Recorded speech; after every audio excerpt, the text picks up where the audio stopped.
Magandang araw po sa atin mga kapolibit. Ito na po ang final result sa pinasetup ni Bossing. Yan, si Bossing po ay nag-avail ng Starya captain seat. Yan. At nagpa-conversion na rin po si Bossing sa kanyang remaining seat. Nag-avail na rin po si Bossing ng 2 pieces jump seat sa 3rd row at sa 4th row. Yan. As you can see mga Bossing, yung pinagbago ng unit ni Bossing. Yan po, luwag na po niya mga Bossing, comfort na po yan.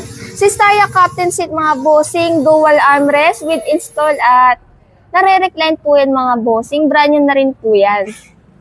Yan, ito naman po yung last row. Yan, pwede po tayo maglagay ng kung ano-ano mga gamit dyan. Naka-recline na rin po yan mga Bossing. Yun ayos. Ready to long ride na to mga Bossing. Sa mga gusto po mag-avail ng ganitong setup, PM or tawag na po kayo sa Polybit Auto Works, yung one-stop shop. Thank you at God bless. Bossing, kamusta naman po yung experience nyo dito sa Polybit? Ayos naman, maganda naman communication, pati ng paggawa, okay naman. Bossing, saan nyo po nakita yung Polybit Auto Works? Yun. Bossing, thank you sa pagdayo sa uulitin po.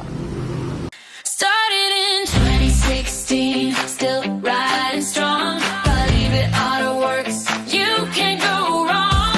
Handy Bulacan, comfort is the key.